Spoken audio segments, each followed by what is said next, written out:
gracias. Perdone que siempre pregunte esto, pero ya me ha sucedido que me pongo a trabajar solito y no hay nadie o nadie me escucha.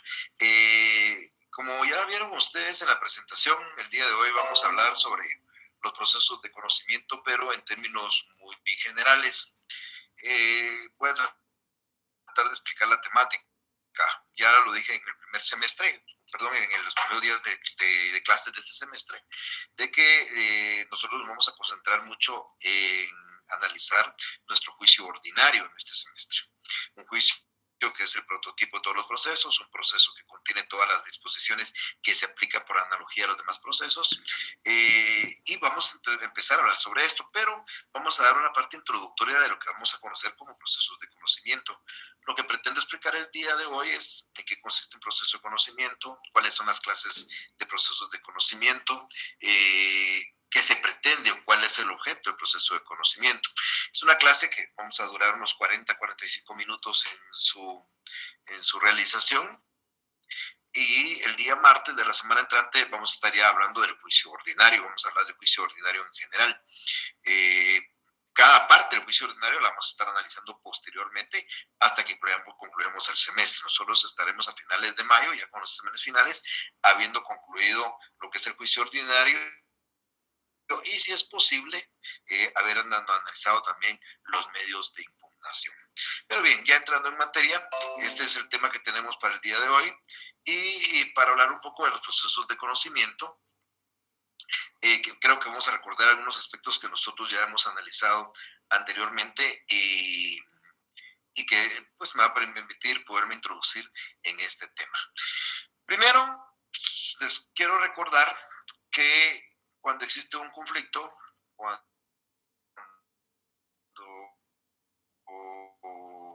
una persona, ante el incumplimiento de una norma sustantiva, entonces se busca la solución del conflicto normalmente a través de la autocomposición.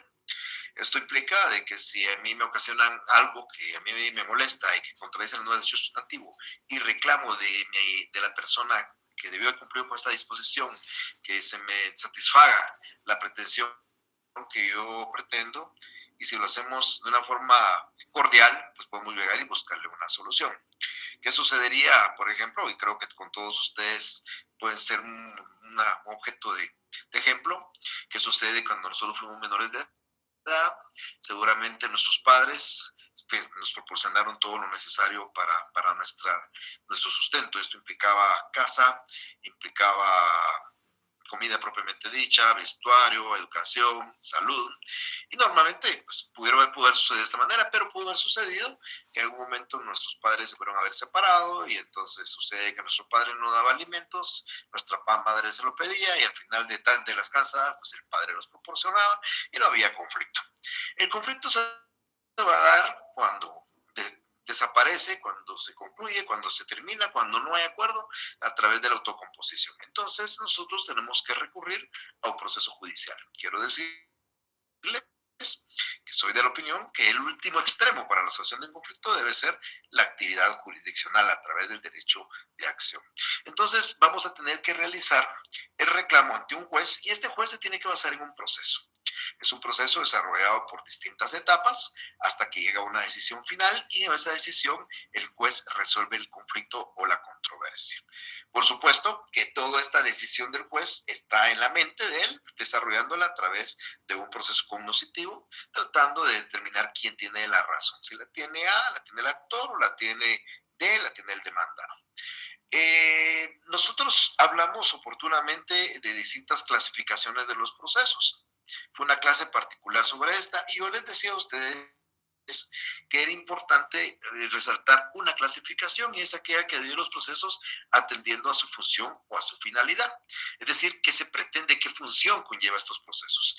Esta es una clasificación de Carnelutti del siglo pasado, en la cual Carnelutti dividía los procesos atendiendo a esa función o finalidad en tres: un proceso cautelar, un proceso de conocimiento y un proceso de ejecución. Esto es importante que yo se los trate de recordar a ustedes para entrar en materia, porque acabamos de ver lo que son los procesos cautelares. ¿Qué es lo que busca un proceso cautelar? Yo les decía hace un par de sesiones que el proceso cautelar lo que busca es garantizar las resultas de un proceso, pero también podría ser las resultas, el resultado de un proceso, que no es exactamente lo mismo. No es lo mismo que yo obtenga una sentencia favorable, que es el resultado del proceso, a que esa sentencia favorable después yo la pueda hacer cumplir. Porque si al final es favorable, pero no la puedo hacer cumplir, no tendría ninguna razón, ninguna importancia. Entonces, es muy importante que yo pueda garantizar que mi resultado va a ser la ganancia del juicio, pero que en caso de que gane también se pueda hacer cumplir esa decisión del juez. Por eso es que ustedes conocieron, por un lado, las pruebas anticipadas y por otro lado, las medidas cautelares. Entonces, yo voy a tratar de poner un ejemplo y vamos a empezar en el juicio de alimentos. Sucede que buscamos un acuerdo, el esposo y padre de nuestros clientes no quiere dar alimentos, la ley dice que está obligado a dar alimentos, recuérdense que la ley dice que están obligados a darse alimentos recíprocamente ascendientes, descendientes, cónyuges y hermanos, por consiguiente nuestro padre tiene que dar alimentos a los hijos. Estos hijos no reciben alimentos del padre, la madre lo buscó a través de una autocomposición, el padre sigue insistiendo en que no da, que no tiene dinero, que no trabaja, que no le alcanza, etcétera, etcétera. Y por consiguiente vamos a tratar de iniciar un proceso. Pero antes de iniciar este proceso de alimentos, nosotros sabemos que el futuro demandado, padre y esposo de nuestros clientes, pues se va a ir fuera del país. Además, sabemos que el único bien que tiene es una casa y que ha decidido venderla antes de irse del país. Quiere escabuirse, quiere desaparecer, no quiere dar alimentos. Entonces nosotros podemos primero plantear un proceso cautelar, ya sea que sea con el objeto de obtener prueba, o ya sea que sea con el objeto de garantizar que en caso ganemos el juicio de alimentos pueda cumplir y satisfacer la pensión que se determine. Entonces, podríamos plantear una prueba anticipada, como ejemplo una declaración jurada sobre hechos personales, para determinar lo que él gana, para determinar si es cierto que trabaja en un lugar, si tiene ciertos ingresos, etcétera, etcétera. Le podemos plantear una prueba de testigos, porque eran testigos próximos a ausentarse del país. Bueno, para eso sirven esas pruebas anticipadas. Pero también podemos plantear una medida cautelar, una providencia cautelar o medida precautoria de embargo, embargando la casa que él pretende vender. Eso lo vamos a hacer antes de entrar a un proceso de conocimiento. Y logramos que el juez nos decrete una medida de embargo. Recuérdense que pues, había que garantizar, importante resaltar, que eso no se dijo tal vez posiblemente en el audio o en el video, es que cuando el asunto se trata de familia no es necesaria la garantía. Pero bien, ya sea que fuera o no fuera necesaria que garantizara, a nosotros nos dan la medida de embargo, decretamos el embargo en el registro de la propiedad y la finca ya está embargada. Como este proceso es temporal, tenemos 15 días para presentar un proceso de conocimiento y en el caso muy particular de un juicio de alimentos, pues tendrá que ser un juicio oral. Esto puede aplicar a un juicio ordinario y a un juicio sumario, etcétera. Vamos a poner, entonces, vamos a plantear nuestra demanda de alimentos y nuestra demanda de alimentos va encaminada a que el juez, según nosotros, fije una pensión de 5,000 quetzales para la esposa y 2 hijos, a razón de 2,000 quetzales para cada hijo y 1,000 quetzales para la esposa. Esa es nuestra pretensión en el juicio de alimentos. Este juicio es un juicio de conocimiento. ¿Por qué razón? Porque el juez va a tratar de declarar si realmente la persona demandada tiene la posibilidad de dar ese monto, si la parte actora tiene las necesidades de obtener ese monto, o en su caso, si lo que la parte demandada diga no tiene una capacidad para cubrir ese monto. El juez va a desarrollar un verdadero juicio cognoscitivo, pero ¿basado en qué? Basado en medios de prueba, basado en distintos medios de convicción, que, valga la redundancia, lo convenzan a él de que ese es el monto que hay que dar. Al final de cuentas, es un juicio de conocimiento, el juez dicta una sentencia, condena al demandado a pagar, pongámosle un ejemplo, 3,000 quetzales, no accedió a los 5,000 que quería la parte actora, ni tampoco a los 1,000 que ofrecía la parte demandada, determina que son 3,000 y sucede que lo condena a pagar a partir de la demanda, de la notificación de la demanda, y de eso ya pasaron 10 meses, por consiguiente él ya debe 30,000 quetzales que no ha pagado, y por consiguiente ya hay una sentencia que está firme, hay un monto determinado y hay 30,000 atrasados que él no paga. Entonces nosotros ya podemos pasar al tercer proceso, que es el proceso de ejecución, que lo que pretende es hacer cumplir esa obligación ya establecida en la sentencia de alimentos.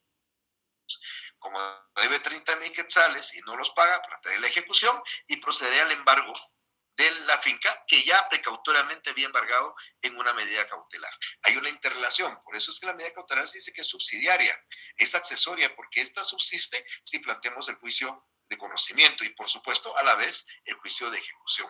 Entonces, si en el ínterin en que yo tenga que ejecutar y embargué en medida cautelar ese bien lo hubieran vendido, automáticamente esa venta va con esa limitación que tiene un embargo.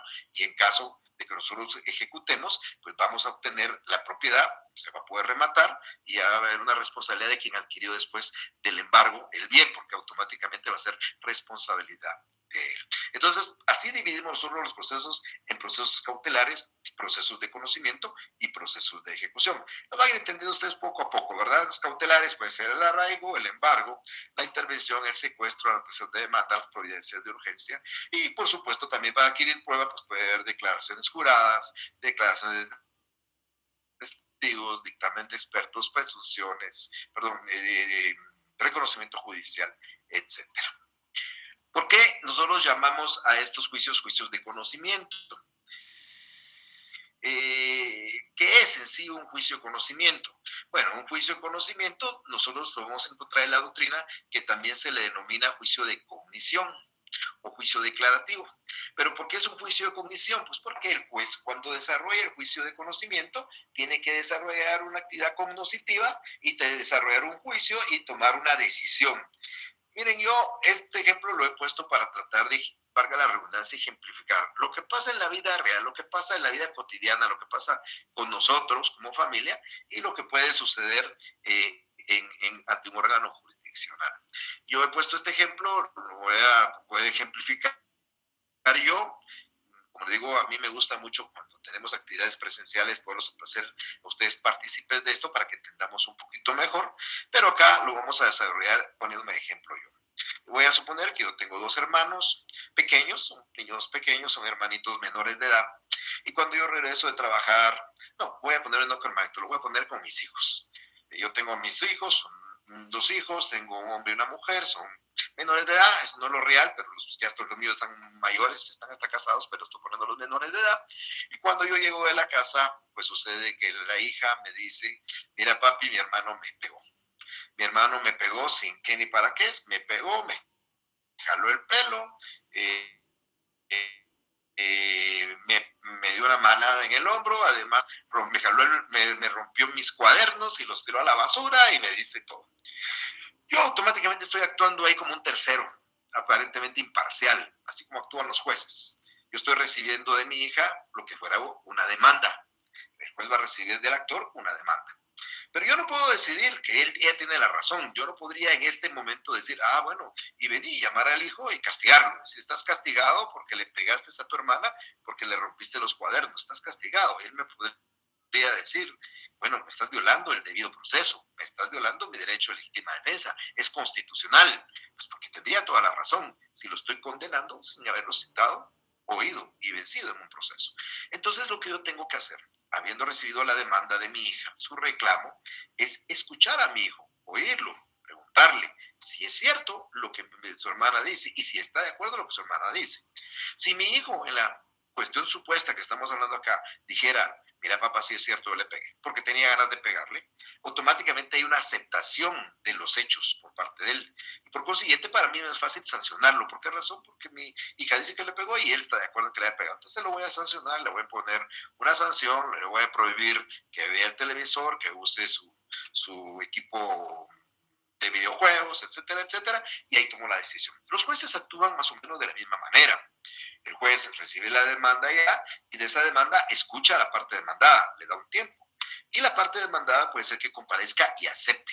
Si la parte actora pide algo y la parte demandada lo acepta, si la parte actora pidió 5,000 quetzales de alimentos y la parte actora está de acuerdo, perdón, demandada está de acuerdo, el juez va a tomar una decisión, va a dictar una sentencia y va a fijar 5,000 quetzales. ¿Por qué razón?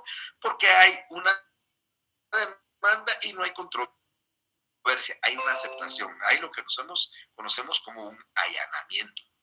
Así lo haríamos nosotros en caso de nuestros hijos y así lo hace el juez en el caso de un proceso judicial. Pero podría suceder en el caso de mis hijos que ante la demanda de mi hija le pregunte a mi hijo y me diga a mi hijo, no, papá, yo ni siquiera le tocaba. yo ni siquiera le he tocado un pelito, nada más, menos que le haya roto sus cuerdos, yo no hice nada. Entonces se dan cuenta, hay alguien que afirma y alguien que niega. Así le va a suceder a un juez. El juez la demanda, va a plantearse la demanda y el demandado va a negarla, va a decir que no es cierto. Entonces el juez se encuentra en un gran problema, así como yo como papá me encuentro en un gran problema. ¿A quién le doy la razón? ¿Le doy la razón a mi hija? ¿Le doy la razón a mi hijo? ¿Quién tiene la razón? Yo no puedo tomar una decisión si primero no me convencen de quién tiene la razón. Y esa forma de convencimiento es a través de la prueba. Será el mecanismo de prueba el que a mí me dará en mi mente un juicio para que yo declare si la razón la tiene mi hija o la razón la tiene mi hijo. Vamos a pensar que estoy hablando de un asunto familiar. ¿Qué haría yo? ¿Qué he hecho en algunas oportunidades cuando mis hijos eran pequeños? Pues yo los llamaba, uno por separado y al otro le decía, bueno, decime, hija, es cierto, mírame a los ojos, mírame con claridad, no me vayas a mentir, no me vas a mentir, mira que ahí arriba hay un Dios que te está viendo. ¿Tu hermano te pegó o no te pegó? Y hago lo mismo exactamente con él, mira, diciéndome la verdad. Sos hombrecito, quiero que me digas la verdad y arriba hay un Dios que te está viendo. ¿Le pegaste o no a tu hermano? Si ustedes se dan cuenta en eso, yo puedo sacar la verdad. Es posible que me diga mi hija, no, papá, yo te mentí, no era cierto. O el otro me diga que sí le pegó. Eso es lo que en el ámbito de un juez se conoce como la declaración de parte. El juez hace lo mismo. El juez, a petición de las dos partes, dirige preguntas y busca una confesión del actor o del demandado. Pero si esto no nos sirve mucho, ¿qué hago yo además para saber si es cierto que le rompieron los cuadernos? Pues voy a ir al bote de basura, ahí voy a encontrar el bote de basura, mi hija me dijo, anda, ve, y en el bote de basura encuentro los cuadernos rotos, todos tirados. Bueno, eso ya me da una idea. Eso hace un juez cuando es un reconocimiento judicial. Él va, constata por sí mismo ciertos hechos de la controversia, ciertos hechos de litigio. Y si eso no nos alcanza, por ejemplo, en el caso familiar, pues podría ir yo con la empleada, ir con la empleada y preguntarle a la empleada, mira, ¿viste algo? ¿Te consta algo? ¿Qué viste? ¿Qué oíste? Y la empleada me va a hacer su declaración. En el ámbito del proceso judicial, eso sería una declaración testimonial. Terceros, delegados de proceso que conocen los hechos. Pero podemos seguir hablando de otros medios de prueba, pero yo hablo de un caso familiar que aplicamos ya en el proceso judicial. ¿Y qué sucede? Que yo, papá, ya con esos medios de prueba, con la confesión de uno o del otro, con la declaración de la empleada, con haber visto, yo me puedo hacer un juicio y yo ya puedo decir, mira, no es cierto lo que dijiste, o decir, hijo, es cierto. Y si fuera cierto, castigarlo y ponerle una sanción, decirle, bueno, hoy está prohibido tus videojuegos y está prohibido ver televisión y te estás una semana castigado. Yo emito una sanción. El juez hace lo mismo. Después de que el juez ya hay una parte actora que afirma, la otra que niega, recibe medios de prueba en un lapso de tiempo, después él desarrolla un juicio y ya toma una decisión. Eso es lo que pasa en un juicio de conocimiento. No sucede lo mismo en un juicio de ejecución. En un juicio de ejecución, que no es el tema de ahora, pero que es importante, cuando la demanda le llega al juez, ya lleva con un documento donde se establece que la otra parte, el ejecutado, es deudor de algo, de un dar, de un hacer, un no hacer, y por consiguiente el juez solo lo que ordena es que se cumpla. No es lo mismo. Este juicio de conocimiento es un juicio para declarar, como dice Filmina, un derecho controvertido. Entonces, a través de estos procesos de conocimiento se desarrolla una verdadera actividad jurisdiccional y a través de esa serie de actos que acabo de mencionar, el juez, fundamentalmente basado en las pruebas, va a tomar una decisión. El juez no va a requerir de pruebas cuando no hay controversia, cuando A dice una cosa y B dice que es cierta. Ahí el juez no va a recibir pruebas porque hay un allanamiento, hay una aceptación de las pretensiones y por consiguiente no es necesario la prueba. Pero eso lo vamos a explicar. Lo mismo hubiera sido en el ámbito familiar. Ahora, ¿qué es objeto de estos procesos de conocimiento? Cuando yo hablé del derecho de acción hace varias clases con ustedes, yo les decía a ustedes que la acción puede ser declarativa, puede ser constitutiva o puede ser de condena. Igual, el proceso de condena, si la acción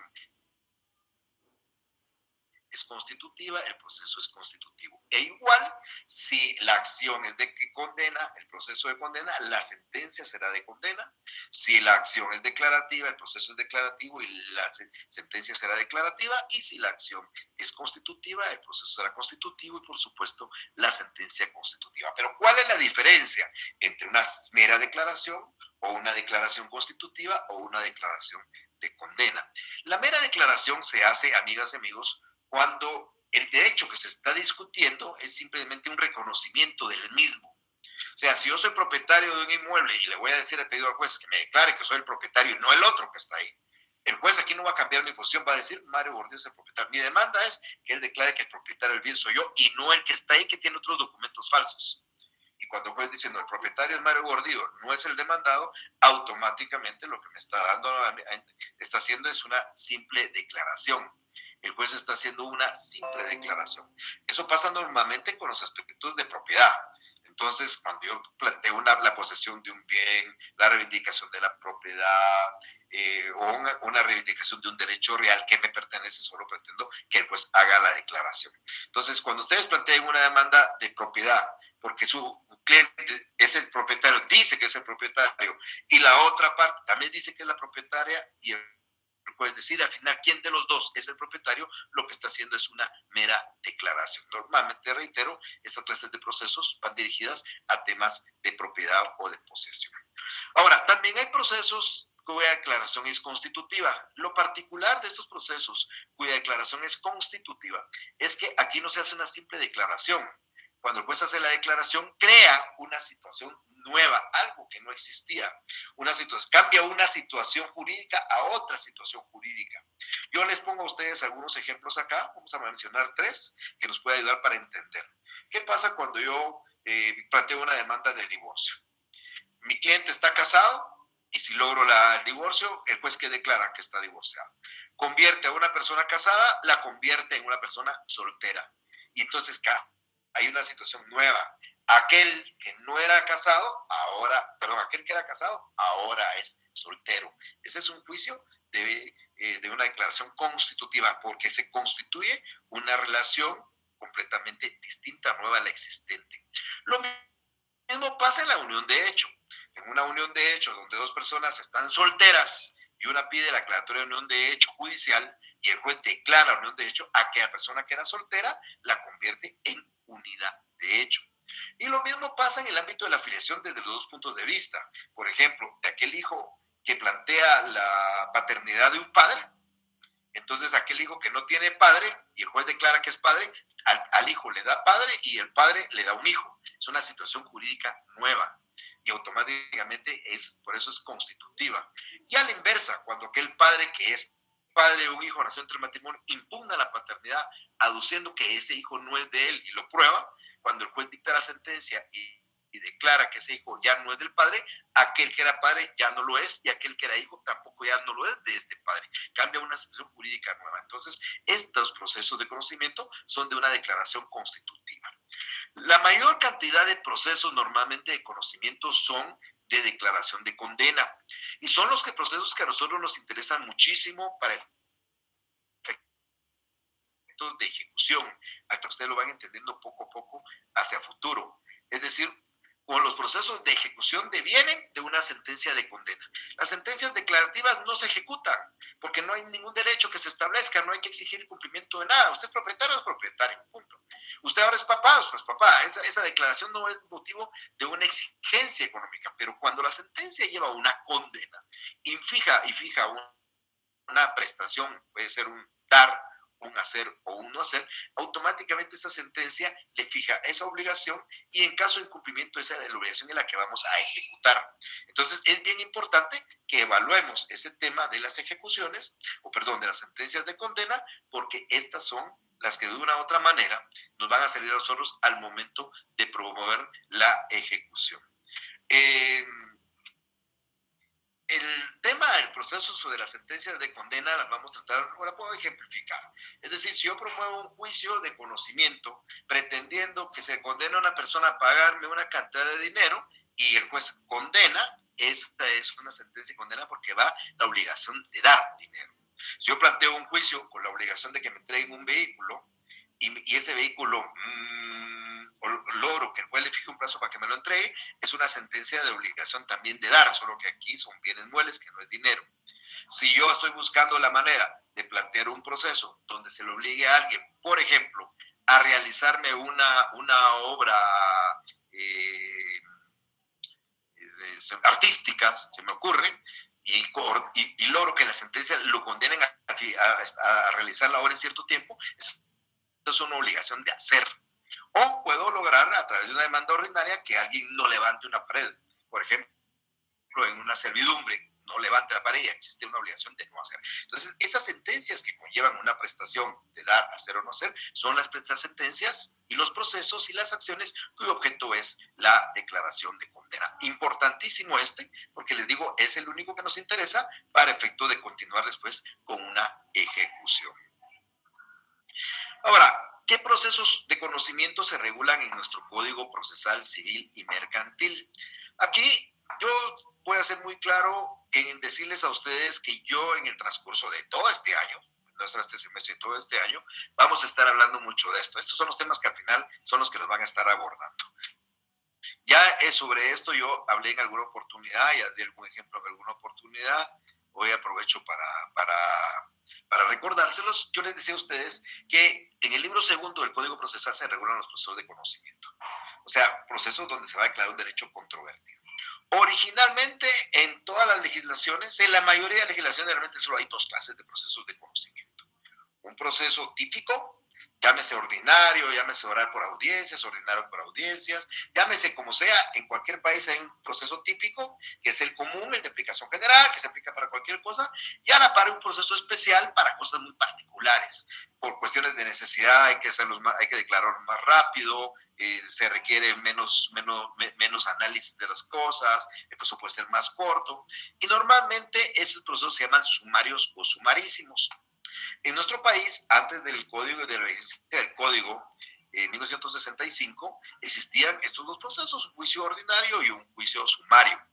Pero en 1900, con este nuevo código, existiendo muy en boga un juicio oral en derecho anglosajón de mucha aplicación y en el derecho suramericano también, pues los autores del código pensaron introducir un tercer proceso de conocimiento, que es un juicio oral. O sea, los tres típicos procesos de conocimiento nuestros son el juicio ordinario, el oral y el sumario. Este oral se caracteriza pues porque se hace de forma verbal. Además, tenemos y contamos, bueno, no contamos, además, siempre hay dentro del proceso civil algún método alterno a la solución de conflictos.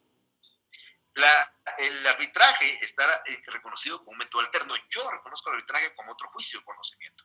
Solo que la única diferencia es que en lugar que lo decida un juez, lo deciden personas particulares. Entonces, este proceso lo sacamos un poco del ámbito jurisdiccional, siempre es un proceso de conocimiento, pero es para que sea decidido por personas particulares que tienen ciertos atributos de jurisdicción. Eso lo vamos a ver oportunamente. Nosotros, en el transcurso de este semestre, solo vamos a hablar del primero, del juicio ordinario, y el martes empezamos con él. ¿Y qué voy a hablar del juicio ordinario? De todo. Voy a hablar desde que se presenta la demanda hasta que se dicta la sentencia. Y cada etapa la vamos a explicar. Yo que ustedes van a saber cómo se redacta un escrito de demanda de juicio ordinario, que por analogía las mismas disposiciones se aplican al juicio oral y al juicio sumario. Y seguramente también al arbitral. Voy a hablar después de que se presenta la demanda de un emplazamiento, de los efectos del emplazamiento y que se aplican también a un juicio oral y a un juicio sumario. Voy a hablar de que el demandado puede tomar ciertas actitudes frente a la demanda y cuando yo hable de esto, pues voy a explicar qué actitudes puede tomar el demandado frente a la demanda en un juicio ordinario que se van a aplicar por analogía al juicio oral, al juicio sumario y al juicio arbitral. Posteriormente, si hay controversias, voy a explicar toda la teoría de la prueba, desde el procedimiento probatorio, las clases de medios de prueba, para qué se prueba, para qué sirve el medio de prueba, cómo se valoran los medios de prueba, todo eso lo vamos a explicar. Y vamos a explicar cada medio de prueba. Y todo esto también lo aplicamos por analogía a los otros procesos, incluyendo los procesos de ejecución. Para terminar, vamos a estar hablando de las sentencias y otras etapas previas a la sentencia que también vamos a estar aplicando por analogía. O sea, lo que quiero explicar acá es que tenemos un juicio típico, el juicio ordinario. Desde el artículo 96 al artículo 198 vamos a hablar del juicio ordinario y todas esas disposiciones que hoy vamos a aprender en este semestre serán aplicables en el semestre entrante con los juicios que vamos a estar analizando. Que hay variantes, por supuesto, ¿verdad? Tendremos que explicar que los sujetos son distintos, que los plazos son distintos, pero ¿cómo redactar una demanda ordinaria? Es como redactar una demanda oral, una demanda sumaria, con los mismos requisitos. ¿Cómo promover y proponer una prueba de declaración de partes igual en el juicio ordinario, en el sumario, en el oral, en los ejecutivos? Es lo mismo, pero lo único que difiere, reitero, es dependiendo. Nosotros vamos a conocerlo en juicio ordinario porque ahí está regulado, pero cuando ya lo hablemos el otro semestre en juicios ejecutivos, orales o sumarios, arbitrales, yo ya me explicaré eso, pero sí van a aprender cómo se tramita un proceso de esta naturaleza. Este tema va a ser tal vez muy importante. Nosotros todavía nos faltan un par de meses de clases, pero todos esos meses que faltan los vamos a abordar para llegar hasta la sentencia del juicio ordinario. Y si es posible, también analizar los medios de impugnación, que es el último punto de este semestre. En general, en conclusión, aquí lo que trato de explicar, entonces, mis estimadas amigas y amigos, es que estos son los juicios de conocimiento que nosotros tenemos que ir conociendo. Es importante también, algo que se me está quedando en el tintero, no está en las filminas tampoco, que siempre sepamos que estos procesos de conocimiento tienen 3 etapas. Nosotros cuando hablamos de cualquier proceso de conocimiento, oral, sumario, arbitral, juicios de ejecución e incidentes inclusive, quiero decirles que para que podamos entender bien los procesos van a haber 3 etapas. Las voy a ejemplificar con el caso familiar que expliqué. La primera etapa es una etapa de iniciación. ¿Cuándo se inició el proceso y cuándo inicia el proceso para mí como ente que voy a decidir? Cuando recibo la queja de mi hija y recibo la respuesta de mi hijo. O sea, la etapa de demanda y la etapa de contestación en un juicio. Cuando el juez ya sabe lo que quiere el actor y ya sabe qué quiere el demandado, esa es la etapa de iniciación. Aquí ya el juez sabe si hay controversia o no hay. Si no hay controversia porque hubo aceptación, el juez va a decidir de una vez. Yo, si lo que mi hija dijo, mi hijo lo acepta, yo ya puedo decidir. Pero si lo que mi hija dijo, mi hijo lo niega, si el actor lo que dijo, el demandado lo niega, entonces yo y el juez tenemos que entrar a una etapa de debate. Esa es la segunda etapa, una etapa de debate, de desarrollo o de prueba. Acá, ¿qué se va a desarrollar en ese tiempo? Las pruebas. Vamos a diligenciar medios de prueba, distintos medios de prueba. Yo di el ejemplo en el caso familiar de una prueba directa, que era el reconocimiento judicial, y de pruebas indirectas, como era lo que puede ser una confesión o declaración de parte y lo que puede haber sido una declaración testimonial. Eso lo vamos a aprender. La segunda etapa entonces se llama así, de debate, de desarrollo o de prueba. Y por último, después de que ya estoy convencido conforme a las pruebas quién tiene la razón, vamos a tomar una decisión. Es la tercera etapa del proceso, la etapa de decisión. Normalmente en un juicio sumario y en un juicio ordinario, previa a esa etapa de decisión, el juez permite que las partes presentemos alegatos, de que expresemos cuáles son, para nuestro criterio, las cosas que se probaron y cuáles no se probaron dentro del proceso y dentro de la fase de prueba, antes de dictar la sentencia. Eso pasa en un juicio sumario y en el ordinario. En el oral no aparece esa etapa, simplemente porque como es en forma verbal, las partes están en un contacto directo con el juez por el principio de inmediación y el juez va conociendo todos esos aspectos que las partes le van manifestando, que no pasa con los procesos escritos ordinario o sumario. Pero bien, eso es más o menos la idea de este tema del día de hoy. Yo les dejo ahora en uso de la palabra. Yo les decía que vamos a utilizar 45 minutos para la clase y exactamente vamos por ese tiempo. Yo los dejo ahora en uso de la palabra para que ustedes me puedan preguntar algunas inquietudes que tuvieran.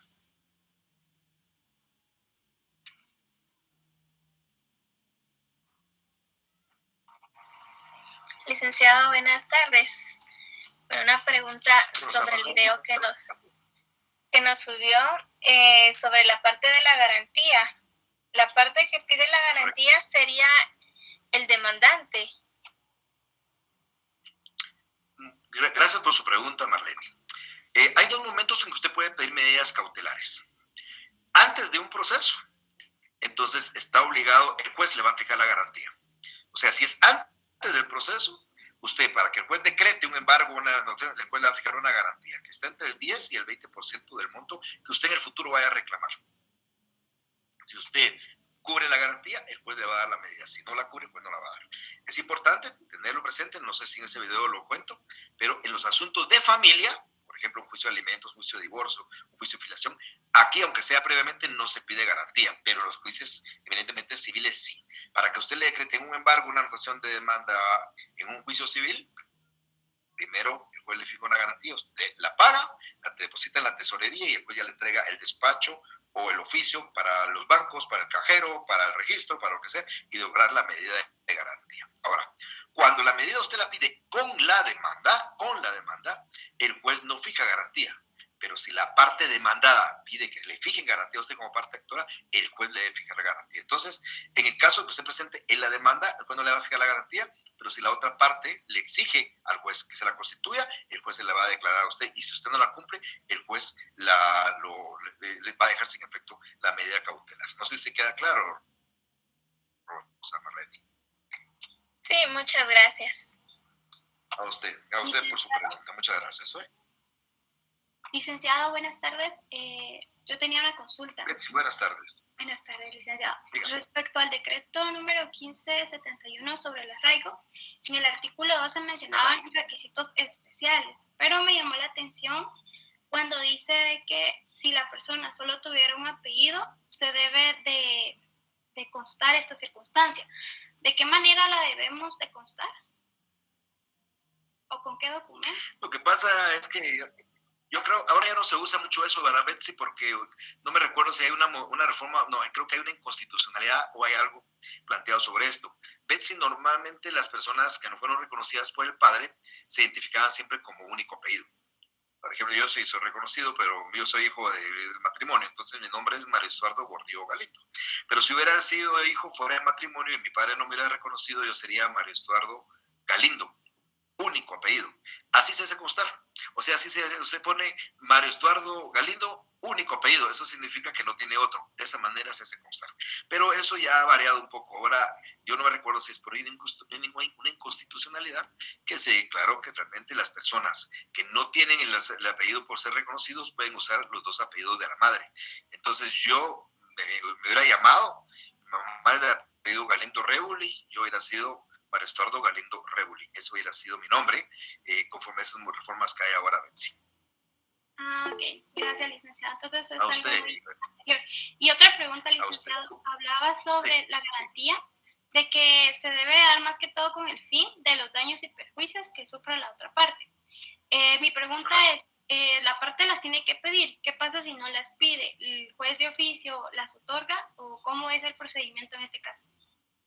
Se pide la parte de pedir la garantía, dice usted, o los daños y perjuicios. Ajá, los daños y perjuicios. Sí, ¿qué pasa si no las pide? Si no pide, ¿qué? ¿La garantía o los daños y perjuicios? Ambos, en ambos casos, ¿qué sucede? Mire pues, la garantía, ese 10 o 20% que se fija, es porque si usted efectivamente planteó la medida cautelar simplemente por perjudicar a la otra parte, para que no se fuera del país, no tenía razón para pedir la medida, la otra parte puede plantear una demanda de daños y perjuicios y ese monto ya va a servir como parte de esa demanda de daños y perjuicios. Ahora, pedirlo es derecho subjetivo. El que quiera lo pide, en el caso que el juez lo va a fijar. Si la otra parte ya no pide daños, no pide nada, pues no va a pasar nada, porque es un derecho subjetivo. Ahora, si la acción la plantea antes, vamos a ver, les voy a contar un ejemplo. A mí un amigo mío me contó que su hijo se quería ir con la novia. El hijo tenía 18 años. La novia iba para los Estados Unidos y mi amigo me fue a decir, mira, mi hijo se va a los Estados Unidos con la novia y yo no quiero. A vivir se iban a ir. Para todos 18 años. Me dijo, ¿qué puedo hacer? Mira, le dije, tiene 18 años, él tiene toda la libertad. Sí, pero no quiero que se vaya. Bueno, entonces inventémonos algo, digamos que vamos a plantearle una demanda y arreguémoslo. Entonces le planteamos una medida cautelar, diciéndole al juez que íbamos a plantear una demanda en contra de él y creo que pusimos de un monto bajo, pusimos 1,000 quetzales. Entonces el juez nos fijó entre de 10 y 20, que serían entre 100 y 200 quetzales de garantía. Pagamos la garantía, nos dieron el oficio y fuimos a la migración y arreglamos el patojo al muchacho. Gracias a Dios que el muchacho nunca se enteró, porque como a los 15 días regresó mi amigo y me dijo, mira, fíjate que ya me arrepentí, mejor que se vaya si quiere ir. Entonces presentamos un desistimiento de la medida y el juez dejó sin efecto la medida, nos devolvieron lo que habíamos depositado y el muchacho nunca se enteró que nosotros lo habíamos arraigado. Pero si hubiera sido a la inversa, si hubiera sido este caso, si no, pero algo similar, yo la arraigo a usted, Betsy, yo planteo un arraigo porque simplemente yo no quiero que usted se vaya del país, no tengo nada en contra suya, el juez me fija una garantía, usted no puede salir del país, llega a la migración, está arraigada, regresa, averigua, logra levantar la medida, usted me plantea una demanda de daños y perjuicios si usted quiere, y si no quiere no pasa nada. Pero si usted quiere, me presenta una demanda de daños y perjuicios y a mí me pueden condenar a daños y perjuicios por haber planteado una medida sin ninguna base, ninguna razón, y pues tendré que pagar lo que le ocasione de daños y lo que le ocasione de perjuicios, que son pérdidas. Ok. Gracias, licenciado, por la aclaración de mi duda. A usted, Betsy. ¿Alguien más que quiera preguntar? Licenciado, buenas tardes. Disculpe, yo solo tenía una duda con respecto a qué tipo de proceso de conocimiento sería cuando una pareja está divorciada y tienen hijos y ambos tienen la custodia compartida. Sin embargo, uno de ellos quiere tener la custodia total. ¿Qué tipo de proceso de conocimiento sería? ¿Declaración constitutiva o de condena? Vamos a ver, José Alfonso, dos cosas para tratar de corregir nuestro lenguaje jurídico, ¿verdad? Los esposos no tienen tutela.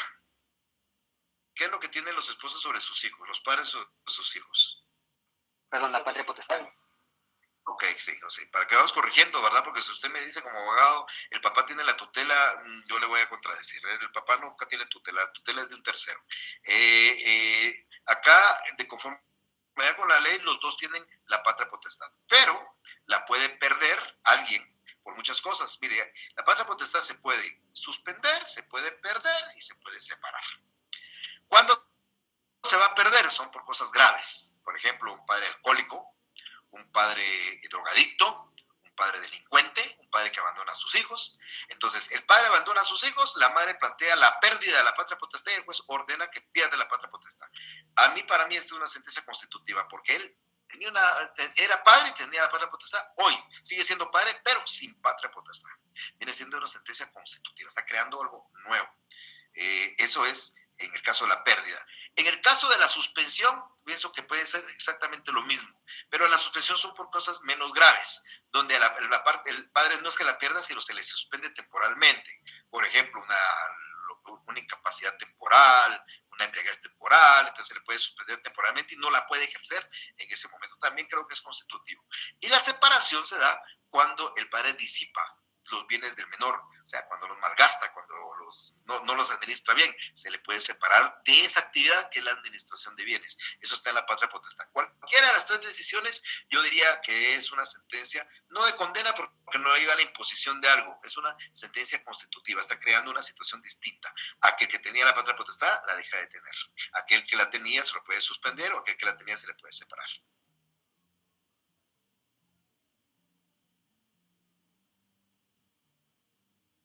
Muchas gracias, licenciado. Una pregunta más. A usted, José Alfonso. Bueno, no habiendo una pregunta más, nos vemos el día martes. Vamos a hablar de juicio ordinario el día de martes y tengan una feliz tarde. Nos vemos. Gracias, licenciado. Feliz tarde. Feliz tarde. Feliz tarde, Nick.